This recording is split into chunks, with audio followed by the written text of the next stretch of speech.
Hi, listeners. I'm Colleen Dieter, landscape consultant and certified arborist at atxgardens.com. Welcome to the ATX Gardens podcast, where every other week I share simple, timely tips for what to do in your Central Texas garden right now. If you're watching on YouTube, tap like and subscribe for more gardening help.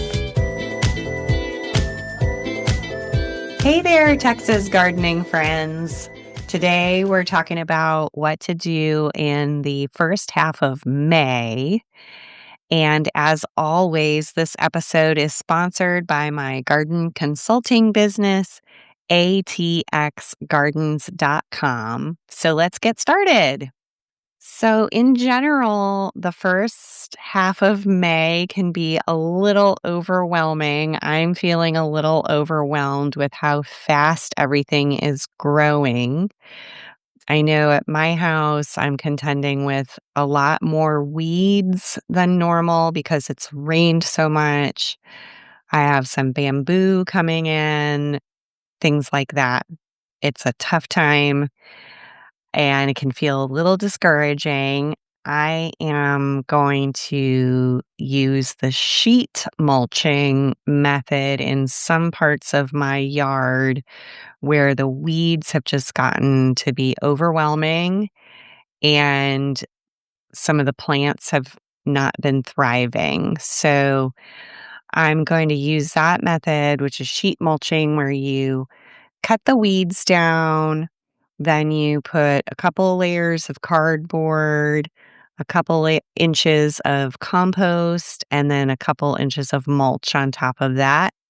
And then let it sit for a few months while all the plants underneath the cardboard die and the cardboard starts to decompose a little bit. And then in the fall, I'll come back in and I'll plant some new plants in that area. So if you're interested in learning more about sheet mulching, we're going to put some instructions on the website in the show notes, so you can check those out. Now, in May, make sure you take it easy out there because it's going to be really hot. You know, this is the time of year when gardeners tend to pass out because it starts getting hot, it's really humid, and we're not used to it yet. We don't have our hot weather routines in place yet. You might not have your hot weather clothes out yet. So just stick to, being out there in the morning if you can. Make sure you use a lot of bug repellent, sunblock, wear lightweight clothes, use a sun hat to protect yourself. And the sun hat, the sunblock, bug repellent, and lightweight pants that I like to use are all available for purchase via my website, atxgardens.com, and we'll have direct links to those items in the show notes too. May is a really good time to slow down, have a beverage, maybe some tea or a cocktail made with something that you grew. Take time to enjoy the flowers that are going to be blooming at this time of year and start getting ready for summer. I'm really looking forward to seeing the Greg's Mist flower blooming. All the asters will start blooming, the lantanas and things like that. I'm looking forward to enjoying May. Even though it can be a little overwhelming in terms of gardening, make sure you take some time and enjoy the beautiful blooms. Now, with woody plants like trees and shrubs, it's time to wrap it up. You should not be planting any woody plants at this time of year. It's way too hot for them. It's really hard for them to get established. They'll just be limping along. It really sets them back. So do not plant any woody plants right now. Wait until September And if you keep listening to the podcast, make sure you subscribe. In September, I'll remind you when it's time to start planting woody plants again. Do not prune any woody plants at this time of year, especially oaks, because it's still oak wilt season. Pruning now can spread oak wilt disease, so avoid that. It's not a good time for pruning any trees and shrubs right now because they've just grown their new leaves. They've just started photosynthesizing with those new leaves, and they need to be able to feed themselves with those new leaves at this time of year. So wait until summer unless a branch is broken or dead, or if there's a hanging branch or something that's otherwise dangerous. Now, what about our fruit trees? It can be really hard to remember when you planted your fruit trees, what species and varieties they are, and how you cared for them. And I really recommend keeping a journal of some sort, whether it's on paper, keeping a blog, looking back at your social media posts. Keep track of the information around your fruit trees. That's really key to success with growing fruit. And I also think that having tags on the trees is really important too. You can write the name of the plant, the variety, the year that you planted it on those tags, so you at least have that information. And I mentioned that in the last episode, and I forgot to include the link in the show notes to the types of tags that I like. So this time, I'm making absolutely sure that the tags are included in the show notes. So check those out if you're looking for good tags for your trees, long lasting, durable tags. Also, in the last episode, I mentioned that it's time to thin your apples, pears, peaches, plums, apricots, all of the stone fruits.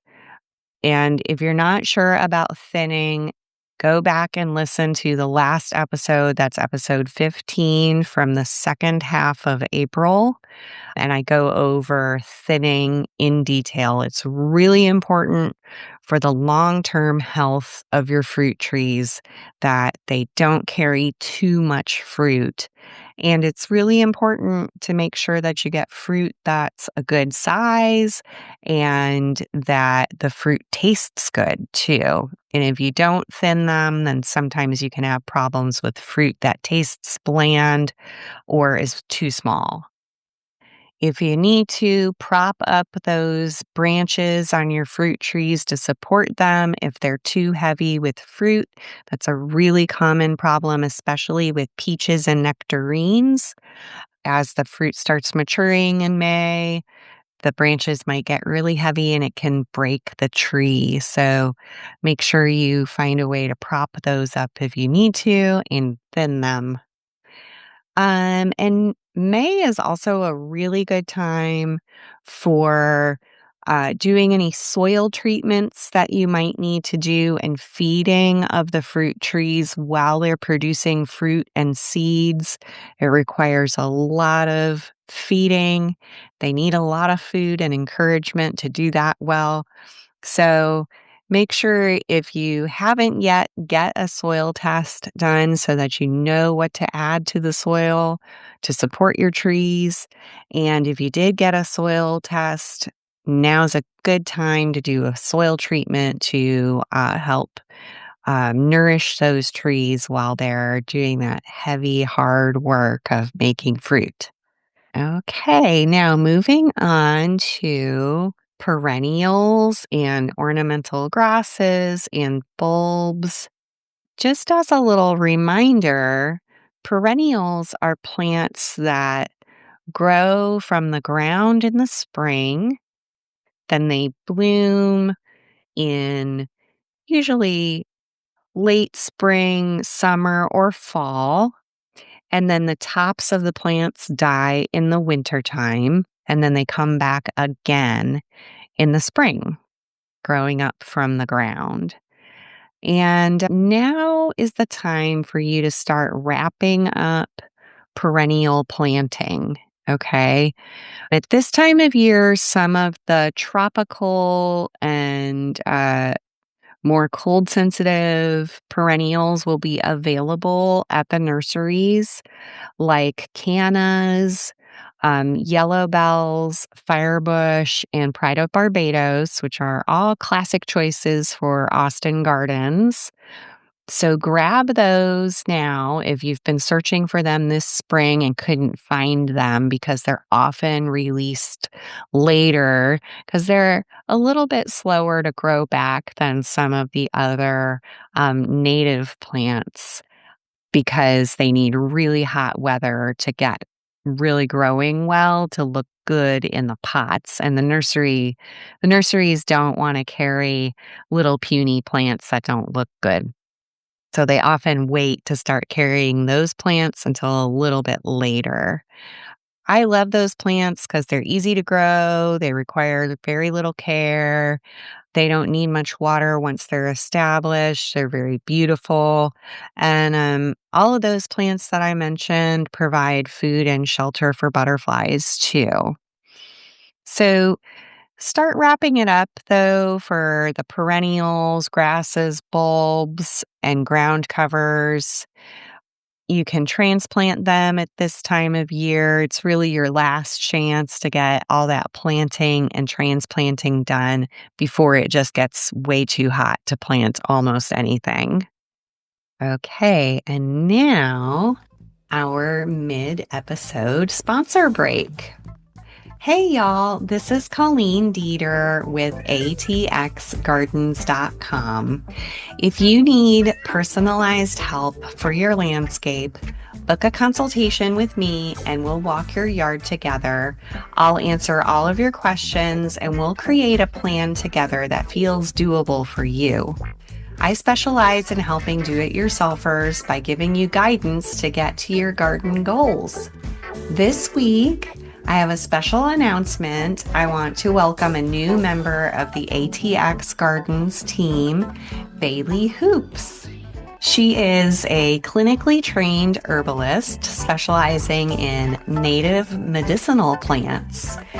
Bailey studied with the Austin Permaculture Guild and is certified in permaculture design. She's also certified with the Native Plant Society of Texas in landscaping with native plants. In addition to myself, Bailey is available to guide you to your gardening goals, and Bailey is offering appointments on the weekends. So check out atxgardens.com to make an appointment with either me or with Bailey. So let's get back to the episode. Okay, now what about the vegetable garden? At this time of year, at the beginning of May, this is a little bit of a transition time in terms of planting in the vegetable garden. And it's a little bit complicated and nuanced. And I want to try to tease this out a little bit for all you vegetable gardeners out there. So, the first half of May, in my opinion, is your last chance to plant green beans because as the summer heats up and our nighttime temperatures start to stay above 75 degrees, the pollen in the flowers of the green beans becomes sterile. And then the plants might be alive, but they won't produce beans. But their cousins, the southern peas, like black-eye peas and cow peas, are more heat tolerant and they will produce through the worst months of the summer here. So it's your last chance to plant true green beans, but you can go ahead and plant your southern peas, black-eyed peas, and cow peas. You can plant melons now and they will grow and produce fruit all summer long. I recommend with the black-eyed peas and the melons to direct sow them into the ground with seeds. Some sources say that it's okay to plant cucumbers now, but I advise against it. Most of the cucumber varieties that gardeners commonly think of when they want to grow cucumbers do not thrive in the heat, especially English varieties and some of the more common varieties. They just don't do well in the heat. So, if you want to plant cucumbers now, I'd recommend going with a variety that is adapted to heat, like Armenian cucumbers, which is my favorite. You can look for cucumber varieties from India.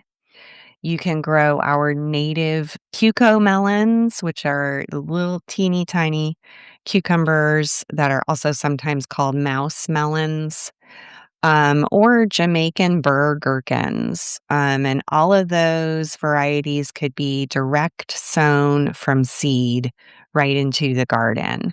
So stick with those hot weather varieties from, places where the weather is really, really hot if you want to have cucumbers during the summer. It's definitely getting too hot to plant tomatoes at this time of year, in my opinion. The exception is smaller cherry types, pear tomatoes, the ones that make smaller fruit, generally will produce fruit all summer. But the larger size tomatoes typically don't produce any fruit when it gets hot out. So they're really not worth planting now, unless you have a specific special variety that was meant for the heat. But that's the exception. And really, it's going to be so hard for them to get established now. So I think it's kind of time to stop planting tomatoes, with the exception of the cherry types. You can still, though, plant the tomatoes' cousins, the peppers and eggplants. They can still be planted from little plants or transplants, and they will produce all summer long. Winter squash and pumpkins can be planted now, and they'll grow all summer. I don't recommend planting summer squash now unless it's a really durable variety meant for the heat, like Tatume squash. Generally, even though they're called summer squash, that doesn't mean that they're going to do well in Austin in the summer. So I would avoid planting summer squash at this time of year. Wait until the fall. And again, I'll alert you when it's time for another round of planting in the fall. But you can plant winter squash and pumpkins now. Now is also a great time for planting sweet potatoes from slips. May also marks a change in the vegetable garden from planting time to really more of a focus on tending and caring for your plants. And it's even the beginning of harvest for some of the more early crops. Make sure that you're taking some time to train and trellis all of your vining plants. It rained so much in April that a lot of the indeterminate tomato varieties could probably benefit from having some of their side branches removed. So don't be afraid to cut off some of the branches that are growing out from the sides of the tomato plants in order to increase light penetration and airflow into the middle of the plant to prevent diseases. And that will ensure a longer production period. Peppers and eggplants are going to start getting really big. And around here in Austin, they get so big that they benefit from being caged because their branches can get kind of lanky and heavy under the fruit and can snap. So, using small tomato cages or stakes on peppers and eggplants, that's a wise move to prevent them from falling apart. Early May is a really good time to do a method called side dressing around your vegetables, especially peppers and eggplants and the vegetables that are going to continue producing through the summer. Take a few handfuls of compost, spread that out around each plant, or you could use a tomato and pepper food, sprinkle that around the base of each plant to give them just a little gentle feeding while they're producing and growing, and that will help keep them healthy through the summer. Make sure you add about a 2 to 4 inch layer of tree leaves or pine needles as mulch on top of the ground around your vegetables if you haven't yet. I always have mulch in my garden. I'm always adding to it. But if you have bare soil in your garden, that's really bad for the plants going into the summer. So make sure that all the soil is covered with some sort of mulch, because that helps keep the soil cool and holds moisture in the soil to keep your plants happy when the temperatures start getting really hot. Now's a great time for planting all warm season herbs and annual garden flowers like basil, sunflowers, zinnias, cosmos, and celotias. And they can all be planted directly into the ground from seed at this time of year. And I find that they all tend to do better when they're planted directly from seed. Early May is also a really good time to start harvesting a little here and there from all of your Mediterranean herbs like oregano and thyme before they start blooming. And I'll let you know in midsummer is the time to cut them back really hard after they bloom to keep them bushy and keep them going. It's a good time now to start including them in your meals and just harvesting a little bit here and there. This year, I'm planting rosemary and lavender in my herb garden from 1 gallon transplants that I bought at the nursery. Last year, I decided to try treating rosemary and lavender as annuals, even though they can be perennial in our Austin gardens. The winters that we're having the last few years are cold enough to kill them. And so now I'm starting with a larger plant, then harvesting a little bit at a time throughout the summer. And then I will harvest the entire plant in the fall and enjoy the dried herbs all winter with the rosemary and lavender. And I did that last year for the first time, and I was really happy with the results. And so I'm going to do that again this year. I was a little late getting the rosemary and lavender in the ground, but I'm doing that now in May. Okay, now what about your grass? Do you still have a lawn? If you still have a lawn and you like it, good for you. If you have a lawn that has a lot of problems and it bothers you, hire me or Bailey at atxgardens.com and we can help you figure out what to do instead of a lawn. If you still have a lawn, make sure that you are mowing it on the highest setting possible. Put your mower deck up as high as it can go. That's really important for keeping healthy grass in Austin. Now, I know that there are other sources that say in Texas you're supposed to mow the grass really short, particularly zoysia grass, but I disagree with that advice. That is advice for East Texas where it rains more often. And here in Central Texas, where we're going into the summer and the dry season, it's really important that you keep the grass really tall so that it can shade its own roots. and it'll be able to get its roots deeper into the ground where there's more moisture because the top of the soil dries out faster than the soil down lower. And if you leave the grass a little bit taller, that makes it possible for the grass roots to get deeper down into the soil. So put your mower deck up as high as you possibly can. And the other key is to not mow too often. Okay. Once every 2 weeks is really enough. Now I'm going to wrap up the episode with my activism section.